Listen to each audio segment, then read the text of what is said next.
많은 분들께서 삼성하이닉스 부정적으로 말씀하시고 우리나라 반도체 기업들 안 좋다고 말씀하시다가 상승과 하락을 반복하는 이 사이클의 특징이 너무나 크게 나타납니다. 이러한 사이클에 의해서 무언가 하락 구간이 자주 발생하니까 부정적인 인식이 생기는 것이지 전체적인 성장률 기준으로는 장기적인 우상향, 이러한 우상향 방향성은 아직까지는 흔히 가능하다고 보고 있습니다.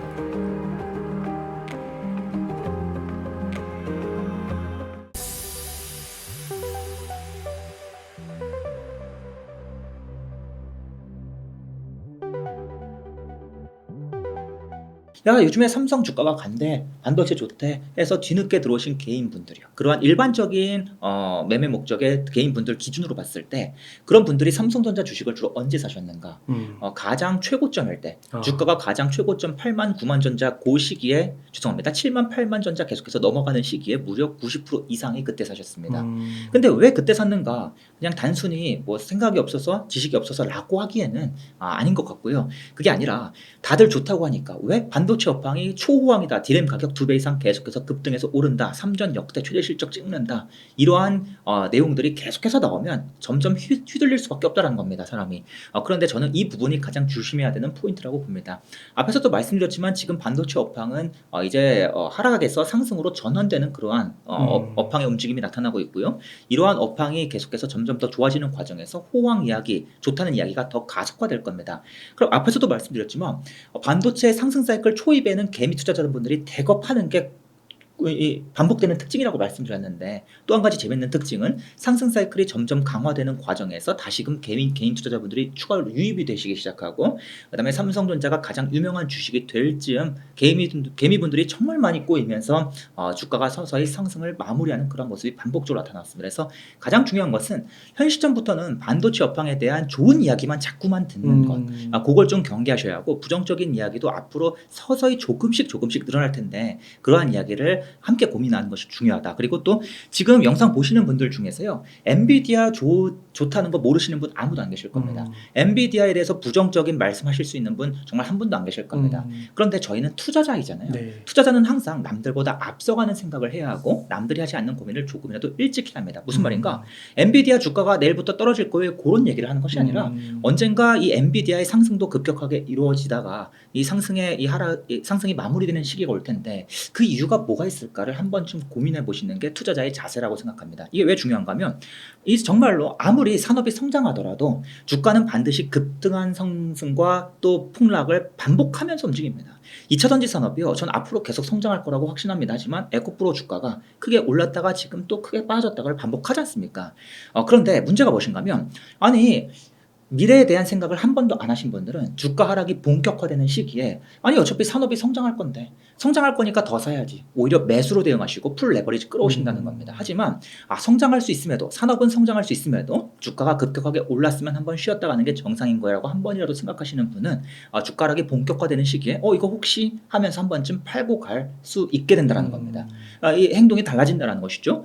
그러한 관점에서 저는 좀 지금 하락이 온다는 뜻은 절대 아니지만 이제 하락 사이클이 본격화되면 어떤 이슈에 의해서 하락할까, 엔비디아 주가가 어떤 이유로 하락하게 될까. 가령 예를 들어서 엔비디아의 실적이 엄청나게 급등하는데 판매량이 급격하게 늘어나지 않습니까? 그런데 판매량만 늘어난 것이 아니라 제품의 판가도 엄청나게 올랐습니다. 2천만 원대 하던 GPU가 지금 7, 8천만 원 엄청나게 비싸게 팔리고 있단 말이죠. 가격의 급등도 함께 일어나는데 상식적으로 GPU 가격이 막 1억, 2억, 3억까지 갈 수 있는 건 아닐 거 아니겠습니까? 그럼 이 가격의 상승이 점점점 둔화되다가 무언가 어떠한 이유에서 조금씩 이제 하락이 발생하거나, 아니면 고객사들이 GPU를 사가는데 지금 걸리는 시간이 뭐 6개월에서 9개월인데 이게 뭐 2, 3개월로 줄어든다거나, 이런 이슈가 서서히 발생하기 시작할 수도 있다, 분명히 수도 있다. 그래서 이러할 일이 생기면 엔비디아 주가도 한번 조정을 거칠 수 있지 않을까라고, 우리가 한 번만이라도 생각할 수 있다면 우리가 충분히 이 지금 상승장을 대응하고 있는 자세라고 볼 수 있겠습니다. 네. 예. 감사합니다. 예. 그러면 삼성전자 예, 주가가 이제 지금 8만 원을 넘으면서 예, 예. 강세를 보이고 있는데 네. 삼성전자 주가 좀 네. 어떻게 전망하세요? 앞에서 말씀드렸던 내용이 아마도 또 이제 반복되는 답인 것 같습니다. 그래서 개인적으로는 거듭 말씀드리지만 삼성과 SK하이닉스 주가요 어디까지 튀어오를지 얼마나 튀어오를지 알 수가 없습니다. 그리고 삼성과 하이닉스 누가 더 많이 오를지도 우리가 확언할 수 없습니다. 이번 사이클에서는 하이닉스가 아무래도 아웃퍼폼할 가능성이 높아 보이는데 과거 3D 낸드 플래시 때도 그랬거든요. 그런데 아무튼 언제까지 오를 수는 없지만 우리가 언제까지 천장이 어디인지 정확하게 찍기보다는 지금 대략적으로 몇 층 정도의 위치에 있는지를 우리가 자꾸 생각하는 게 중요하고 우리가 생각할 수 있는 지표가 몇 가지가 있는데 그중 하나로 앞서 말씀드린 PBR 정도만 좀 생각해 보셔도 좋은 대안이 된다. 그래서 PBR이 얼추 한 1.5 내외 언저리 수준에 있는데 이 수준이 과거의 메모리 사이클과 비교하면 얼추 중간 수준쯤 된다. 이렇게 우리가 생각한다면 앞으로 삼성전자가 못해도 한 30-40% 정도는 만약에 삼성전자의 상승 사이클이 지난번과 얼추 비슷하게 이루어진다면 네. 그러면 삼성전자의 주가가 얼추 한 30-40% 이상은 좀 더 기대해도 되지 않을까 라고 우리가 생각을 해볼 수가 있겠습니다. 다만 그렇군요. 주의하세요. 이 꼭 확정적으로 PBR 2까지 간다 보장은 없습니다. 만약에 예상보다 업황이 빠르게 꺾이거나 삼성이 뭔가 악재가 등장해서 하다못해 극단적으로 삼성전자 공장에 해성이 떨어질 수도 있는 거잖아요. 그런 악재가 발생할 수도 있는 거기 때문에 우리가 대략적인 위치, 내 현재 위치를 잡고 중심으로 생각을 하는 것이 옳겠다라고 좀 말씀을 드려보겠습니다. 그 삼성전자를 좀 투자하시는 분들 가운데서 예. 무조건 끌고 가는 분 말고 예. 중간에 일부 매도를 하시는 분들이 있으면 예. 뭐 1.6, 1.7 이렇게 되면 네. 분할 매도로 이렇게 대응하는 것도 좋은 방법이라고 생각하세요? 개인적으로는 매도 전략은 투자자분들마다 정말 끝도 없이 다르다고 생각합니다. 이 영상을 시청하시는 분들이 만약에 한 10,000분 계시다면 네. 그러면 투자 전략도 10,000가지로 나뉠 수 있다고 생각합니다. 그럼 한가운데 좋은 방법은 분할 매도가 될 텐데요. 다만 한 가지 조금 주의하실 부분은 앞에서도 말씀드렸지만 삼성전자의 주가가 전고점을 돌파하는 시기에 요때 파는 건 조금 많이 이르긴 하다. 그래서 남들 다 파니까 나도 팔자. 이 심리가 나 지금 동안 손실 봤는데 지금이라도 팔아야지 지쳤어. 그게 사실 좀 매우 안 좋지 않나. 장기적으로는 우상향 예. 한다고 보시는 거예요. 장기적인 우상향 가능성은 매우 높다라고 보고 있습니다. 삼성, 하이닉스 모두 높다라고 보고 있는데요. 굉장히 안타까운 점은 제가 유튜브 출연할 때마다 항상 느낍니다. 많은 분들께서 삼성, 하이닉스는 별로 투자할 가치가 없어. 우리나라 반도체는 별로 안 좋아. 메모리 반도체 갖고 뭘 먹고 살아? 라고 말씀하시는데 우리나라 반도체 산업이 굉장히 흥미로운 사실이 계속해서 우리나라 전체 시장에 그러니까 전 세계 반도체 시장 내에서 우리나라 반도체 산업의 위상이 계속 높아져 왔습니다. 그 비결은 다른 게 아니라 바로 메모리 반도체 때문이고 메모리 반도체의 비중도 과거 전체 반도체 시장에서 15%에서 20%에서 25% 지금 이제 30%까지 계속해서 넘보고 있는 상황입니다.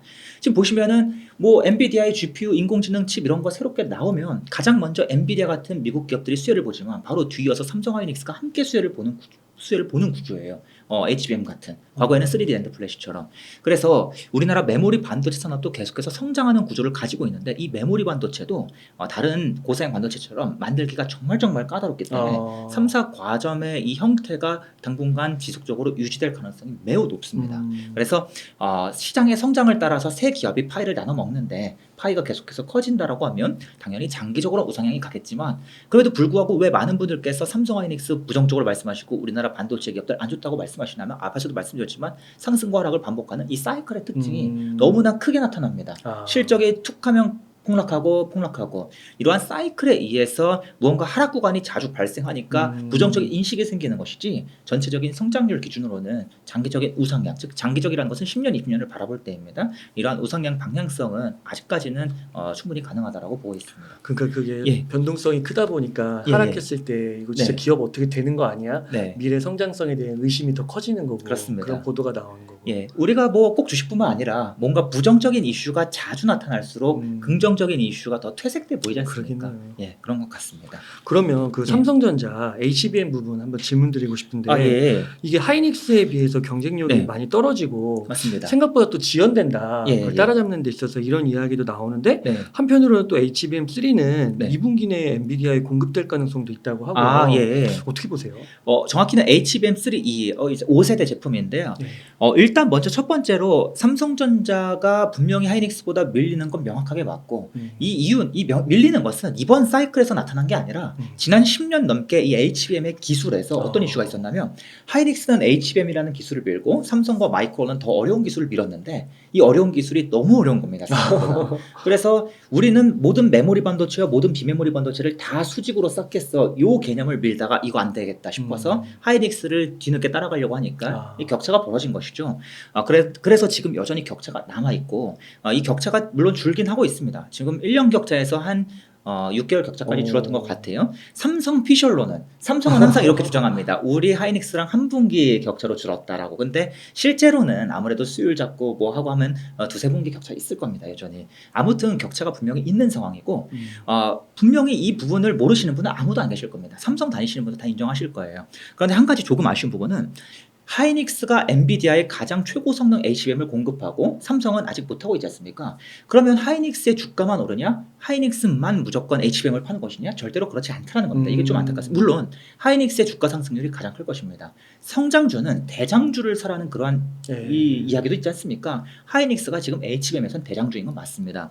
그렇다면 삼성전자는 투자할 가치가 아예 없는 그건 또 아니라는 걸 말씀드리는 겁니다. 그래서 제가 안타까웠던 부분은 자꾸만 하이닉스와 삼성전자를 이분법적으로 나뉘셔서 분명히 얘 하나만 나갈 수 있고 하나는 뒤처지고 만약에 얘가 나가기 시작하면 얘는 못 나가고 자꾸만 이런 식으로 이분법적으로 생각하시는 분 너무 많으신 거예요. 그래서 너무 안타까움에 하이닉스도 당연히 좋지만 삼성도 어느 순간에 따라갈 수밖에 없는데 그 이유가 꼭 HBM 때문만은 아니다라고 계속해서 말씀드렸던 거예요. 그랬더니 또 이제 막 댓글에는 아니 뭐 하이닉스 주주분들은 뭐 하이닉스만 된다, 삼성 주주분들은 삼성도 된다 막 또 싸우시더라고요. 저한테 막 뭐라 하시고. 근데 그런 뜻은 아니고요. 네. 어떤 이슈가 있냐면 예를 들어서 지금 인공지능 칩들이 굉장히 다양한 칩들이 나오고 있습니다. 엔비디아의 H100이라는 제품이 가장 대표적이지만 계속해서 그 아래에 수많은 종류의 인공지능 칩들이 더 다양화되면서 계속해서 나오고 있는데 이들 칩들은 더 다양한 인공지능 서버를 타겟으로 하는 새로운 유형의 칩들입니다. 무슨 말인가 하면 엔비디아의 제품이 가장 뛰어나고 가장 좋은 건 명확하게 맞지만 꼭 모든 서버가 다 엔비디아의 가장 비싼 칩만을 써야 하는 것은 아닙니다. 가장 고성능 인공지능 서버 예를 들어서 뭐 마이크로소프트, 뭐 메타, 구글 같은 녀석들은 엔비디아 칩들을 써야겠지만 그렇지 않은 인공지능 서버들도 굉장히 많아요. 우리나라만 해도 지금 인공지능 서비스 기업들이 수백 개 이상 엄청나게 많은데 우리가 아는 기업들이 거의 없지 않습니까? 그 정도로 많은 기업들이 인공지능 서비스를 하는데 꼭 엔비디아의 칩만 필요한 것이 아닙니다. 그래서 AMD랑 지금 인텔이 엔비디아로부터 밀리고 있다 보니까 계속해서 우리가 좀 더 다양한 시장을 타겟으로 하는 그런 제품들을 내놓고 있는데 이러한 제품들이 탑재가 되면 꼭 가장 최고 성능의 차세대 HBM만 탑재되는 것이 아닙니다. 구형 HBM, 즉 HBM 2세대, 3세대 제품들도 탑재가 되고 지금 이제 올해부터 엔비디아의 HBM 5세대가 들어간다 하더라도 다른 인공지능 반도체들은 HBM 4세대, 3세대를 여전히 쓴다는 것입니다. 그래서 구형 HBM도 함께 성장하는 구조를 가지고 있기 때문에 삼성전자가 꼭 하이닉스보다 앞질러서 엔비디아의 HBM을 공급해야만 실적이 반등하는 것이 아니라 삼성전자는 삼성전자 내에서도 구형 HBM을 점점점 확대하게 되면 삼성전자의 실적 개선 효과가 나타나고 주가 상승 여지는 더 생기는 것이다. 그런 관점에서 삼성전자가 지금 구형 HBM까지 모두 포함한 시장에서는 점유율이 대략 한 40%까지 올라갔거든요. 그러니까 점유율이 올라온다는 뜻은 하이닉스랑 똑같아져서 그 뜻이 아니라 삼성전자 입장에서도 HBM의 매출이 늘어나고 있어로 해석하는 게 맞거든요.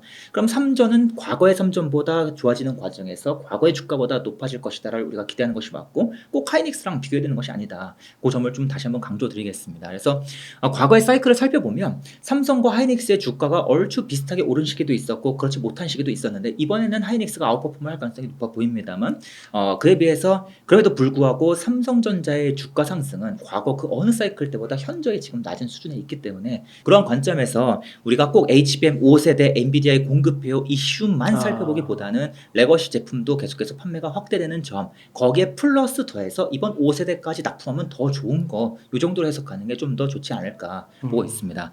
그리고 HBM 5세대 제품이 삼성의 엔비디아 쪽에 언제 공급하게 될지 그거는 뭐 삼성 내부자들도 모를 겁니다. 대표님들도 모르실 거고요. 그래서 그 부분을 제가 섣불리 말씀드리기 조금 어렵다. 근데 개인적으로는 이제는 엔비디아에 공급하는 그 제품이 이제 마이크론까지 늘어났고 삼성도 기준만 만족하면 공급 못할 이유는 없다라고 좀 말씀을 드려볼 수 있겠습니다. 예. 그럴 가능성도 있는 거예요. 그 엔비디아가 그 엔비디아 말고 그 빅테크들이 자체 반도체 칩을 만들어서 그걸 삼성전자에 맡길 수도 있는 거예요. 지금 실제로 이미 그런 변화는 계속 나타나고 있습니다. 그러니까 이런 거죠. 인공지능 서버가 계속 늘어나는데 여러분 혹시 인공지능 서비스 뭐 써보신 거 계십니까? 혹시 뭐 인공지능 서비스 써보신 거 챗GPT. 그런데 요즘에는 이제 뭐 그림도 그려주고 네. 음성 변환도 해주고 요즘에는 뭐 PDF를 추출해주고 서비스가 늘어나지 않습니까? 특화된 인공지능이 점점 늘어나면 그 기능을 집중적으로 수행해주는 CPU, GPU가 더 많이 필요합니다. 극단적으로 말씀드려볼게요. 아마존이 서버 사업을 하지 않습니까? 아마존은 여러 기업들이 만드는 파일들을 대신 저장해주는 사업을 하는데 파일을 그냥 저장해주면 난리가 납니다. 왜? 해킹당할 수도 있고 유출될 수도 있고 그래서 반드시 보안, 암호화 작업을 해야 합니다. 그런데 아마존 서버에 이 파일을 맡기는 기업들이 워낙 많다 보니까 무슨 문제가 발생하냐면 아마존 서버에 내가 파일을 저장할 때마다 아마존 서버에서는 자꾸만 이 암호화 작업에 너무 많은 시간이 걸리는 거예요. 그래서 인텔이나 AMD의 CPU를 갖다가 이 작업을 맡기니까 무슨 문제가 생기냐? 인텔의 CPU는 여러 가지 작업을 고루고루 할 수 있도록 만들어졌거든요. 범용 제품으로. 근데 지금 아마존은 여러 가지 작업이 아니라 암호화 작업을 집중적으로 수행해 줘야 돼요. 그러다 보니까 인텔의 CPU가 과부하가 걸리는 겁니다. 암호화 작업에 자꾸만 매달리다 보니까 다른 작업을 못하게 되고 성능이 낮아지는 문제가 발생하죠. 그래서 아마존이 암호화에 특화된 암호화 작업을 더 집중적으로 수행하는 그런 CPU를 만들자. 이처럼 우리 서버의 기능이 늘어나면 자연스럽게 자체 개발 CPU, GPU는 늘어날 수밖에 없습니다. 그래서 인텔이 CPU를 못 만드니까 아마존이 만드는 거지 그게 아니라 본래 서버 산업이 점점 전문화되고 다양해질수록 이러한 자체 개발 CPU, 자체 개발 GPU는 늘어날 수밖에 없는 게 과거로부터 계속 언급되었던 트렌드이고요. 이게 이제 GPU에서도 확대가 되는 겁니다. 그래서 지금 엔비디아의 GPU가 너무 비싸니까 공급 부족이니까 그래서 자꾸 기업들이 자체 GPU를 개발하려는 것도 있지만 그뿐만이 아니라 엔비디아는 일단 범용 GPU를 만들기 때문에 특화 GPU를 만들기 위해서도 더욱더 기업들이 자체 GPU를 만들려고 한다라고 보는 게 더 합리적이라고 보고 있습니다. 그러면 이제 그런 걸 또 삼성전자가 수주할 수 있겠네요. 일단은 TSMC에 먼저 맡기고 있고요. 거기서 이제 조금 잘 안 되면 삼성전자로 맡기는 그림이 나타나고 있습니다. 또 인텔로 갈 수도 있는 거고. 예, 인텔로 갈 수도 있겠습니다. 인텔은 아직까지는 삼성전자처럼 차량용 반도체를 중심으로 좀 파운드리를 확대하고 있는데 인텔이 파운드리는 말 그대로 앞에서도 말씀드렸지만 풀 서비스가 중요하고 풀 서비스는 고객 만족 경험 아니겠습니까? 특급 호텔 가시면 경험이 중요한 안 가봐서 모르겠어요. 경험이 중요한데 이 경험이 없지 않습니까? 새로 시작하는. 그래서 인텔이 내세우는 게 그럼 우리 CPU를 우리 파운드리에 맡기겠다. 그래서 우리 거 잘 만들지 않냐. 우리의 경험을 나눠주겠다. 이 방향으로 가고 있는데 아무튼 그런 경험이 확대될수록 계속해서 이 파운드리 쪽으로 낙수가 떨어질 걸로 보고 있습니다. 네. 예. 그래서 앞서서 좀 설명해 주신 것 같긴 한데 뭐 사이클에 어느 정도 구간에 있다고 보시는지 중간 정도. 일단 사이클의 위치를 파악할 수 있는 지표는 여러 가지가 있습니다. 물론 하이닉스의 주가와 삼성전자의 주가도 하나의 지표가 될 수 있겠지만요. 또 기업들의 실적도 지표가 될 수 있고 또 디램과 같은 반도체 가격뿐만 아니라 뭐 재고자산, TSMC 같은 기업들의 뭐 수주 여러 가지가 지표가 될 수 있는데요. 굉장히 좀 재밌는 부분은 이번에 인공지능용 반도체가 너무나 가파르게 성장하면서 그에 반해서 상대적으로 레거시 반도체는 너무나 소외된 거기에 더해서 지금 전방 시장이 굉장히 악화되고 있는 자동차용 반도체 같은 경우에는 오히려 여전히 다운 사이클이 계속 더 악화되고 있는 그런 모습을 나타내고 있습니다. 그래서 이러한 내용들을 좀 종합적으로 봤을 때 우선 조금 주가가 먼저 움직인 그러한 기업들, 좀 가파르게 많이 오른 기업들은 개인적으로 업황이 정확히 중간이다, 뭐 초중반이다 이야기하기는 조금 어렵지만 주가 자체는 중반을 지났다고 보는 게 일단 맞지 않나라고 생각을 하고 있고요. 그에 반해서 지금 아직 레거시 반도체 같은 경우에는 뭐 가격으로 보나 기업들 실적으로 보나 주가로 보나 여러모로 아직은 중반 조금 안 되는 구간에 위치한 그러한 녀석들이 너무나 많이 보입니다. 그래서 이러한 내용들을 종합적으로 봤을 때 개인적으로는 지금 많이 올라있는 인공지능 반도체 기업들에 대해서 무조건 좋아요 막 사세요라고 말씀드리긴 너무나 좀 어려운 상황이고 그에 반해서 상대적으로 좀 레거시 반도체를 중심으로 개인적으로는 이 사이클의 중반 구간 조금 안 되는 위치에 와 있다라고 좀 말씀을 드릴 수 있겠습니다. 궁금한 게 그러면 중국 반도체 수준은 미국이 잘 막 견제하고 있잖아요. 근데 또 뭐 휴대폰도 만들고 그러잖아요. 중국 반도체 수준은 좀 어떻게 보세요? 중국은 신기하게도 중국이 자급자족을 하려고 하지만 미국의 도움 없이 아직은 안 되는 반도체가 너무 많습니다. 고성능 반도체가 특히 그렇고요. 중국의 이 고성능 반도체가 정확히 어떻게 만들어졌는지 아직까지도 많이 불확실합니다. 정보도 부재하고. 그런데 아무래도 신형 장비가 없기 때문에 구형 공정을 최대한 이용해서 수율이 낮아서 마진이 안 남에도 불구하고 정부의 지원 구호로 사실 중국은 아직 올레드도 스마트폰용 올레드도 지금 적자인데 정부가 적자를 더 메꿔주는 구조를 갖고 있지 않습니까? 반도체도 고성능 반도체도 그렇게 만들었을 거로 추정이 되고 있습니다. 그래서 장비를 올가매는 걸로는 여전히 한계가 보이니까 중국이 뭔가 자꾸 만드는 게 보이니까 이제는 장비에 AS까지 맞겠다는 얘기가 나오는 걸로 보이고요. AS까지 틀어막게 되면은 아무래도 중국의 첨단 반도체 제조 속도는 더 느려질 걸로 보이고 있습니다. 개인적으로 그렇게 생각합니다. 그래서 왜 그런가 하면 이미 중국에 들어간 첨단 장비들이 분명히 많이 있어요. 그 장비들을 최대한 이용하면 첨단 반도체가 분명히 나올 수 있는데 그 장비에 AS까지 틀어박으면 좀 중국이 좀 더 이게 악하고 할 말 다시 움츠러들지 않을까. 개인적으로는 그렇게 생각을 하고 있습니다. AS라는 거는 고장 났을 때 애프터 서비스 이런 건가요? 정확히 말씀드리자면 마치 이 반도체 장비는 자동차의 타이어와 같아서 계속해서 주기적으로 보수를 해줘야 합니다. 고장과 상관없이 수많은 부속품들 1000개 이상의 부속품들 중에 일부 부속품의 수명이 굉장히 짧습니다. 대표적으로 짧은 녀석이 뭐 장비와 함께 쓰이는 펌프, 진공 펌프가 있고 또 장비 뭐 식각 장비, 증착 장비에 들어가는 특정한 영역, 뭐 챔버 내부 영역이 있고 그 외에 또 뭐 플라즈마라고 좀 어려운 개념이 나오는데 뉴파워 플라즈마라는 기업이 있거든요, 우리나라에. 이런 플라즈마가 쓰이는 영역, 이러한 영역은 유지 보수가 월 단위로 진행이 되어야 합니다. 그런데 거기에 들어가는 파츠들을 공급하지 않게 되면 유지 보수가 어려워지고 유지 보수를 자체적으로 해결해야 되는데 유지 보수를 자체적으로 해결하려면 자체 기술이 아직 부족하기 때문에 세정부터 시작해서 이 파츠 제조까지 시간이 걸리지 않습니까? 수율도 낮고. 그래서 거기서 오는 이 원가 증가 효과가 발생하고 이로 인해서 중국이 만든 반도체 원가가 워낙 높다 보니까 경쟁력이 상실되고 이걸 좀 노린다고 보시면 되겠습니다. 그렇군요. 예.